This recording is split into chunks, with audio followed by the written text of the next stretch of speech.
I just saw a really good queer movie that is worth talking about, and no, it's not Brokeback Mountain. This is 2024's national anthem. This movie is about a young man who is kind of at the crossroads of his life, but everything changes when he discovers a strange commune full of different types of people. Now, this film was an eye-opening experience. I didn't know there was like a queer rodeo. I didn't know there was a community of people like that existed. Now, there are a lot of character tropes in here, and the overall story is something that I have seen before, but what really makes this special is the way it goes about it. It's a Kubrick quote, I believe, that everything has essentially been done before. It's the filmmaker's job to try to do it a little bit differently, and I think they did that here. This film was directed by Luke Guilford, and it is starring Charlie Plummer and Eve Lindell. I've never knew about Eve's work, but she is an open transgender woman, and it was great to see her make such an impression on me on this movie. Now, I'm going to be avoiding any major spoilers. I will be talking generally about the film, so there you go. What is the most powerful thing about this movie is the imagery, the cinematography.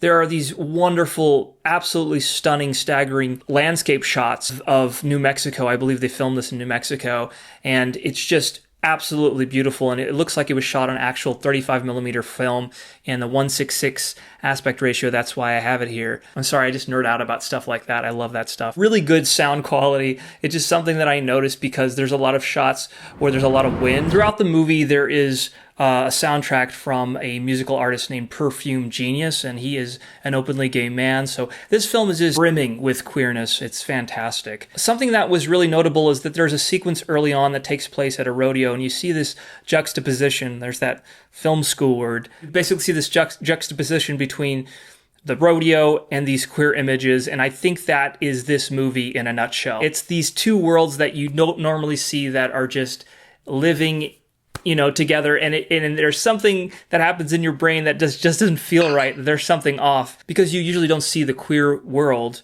mixed with this heteronormative, manly thing known as, rodeo and cowboy. So, wow, was this a interesting smoothie of images. So when this movie starts, you get this idea that it's like a manic pixie dream farm that he's being introduced to, and the character that Eve plays is very much kind of a manic pixie dream girl, and that's a cliche that happens in films and media, but I like that cliche.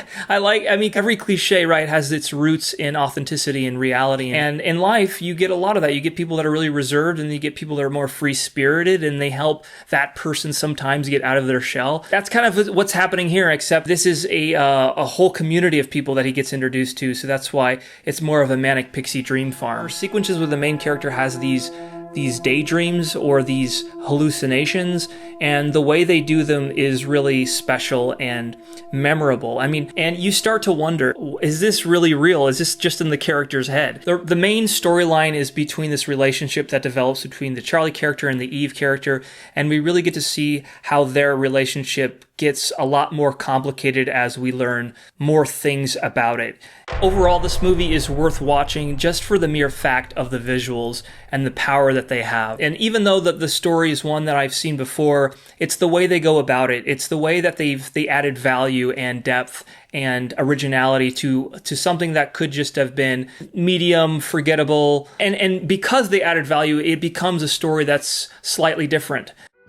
What I really thought was special about this film is that it awoken these memories in me that I had when you're kind of lost in your 20s, but then you find people that you like, and they like the things you like, and you feel like in the vast darkness of being alone that you finally belong somewhere, and the camaraderie of that. And this film really did bring that out in me. And gay people, unfortunately, have to experience that sometimes later in life because they're not okay with themselves until later or whenever it may be. And to see that here, to see somebody just really kind of from being dead to being ignited and being okay with who they are, and finding a group of people that resonate with you and you resonate with them, just wonderful. It's just a wonderful, warm feeling. And so, yeah, you don't have to go up to Brokeback Mountain to be gay, that you can be more accepting of yourself and have a community of people that accept you too. I hope you like these costumes and stuff, because they keep things interesting for me.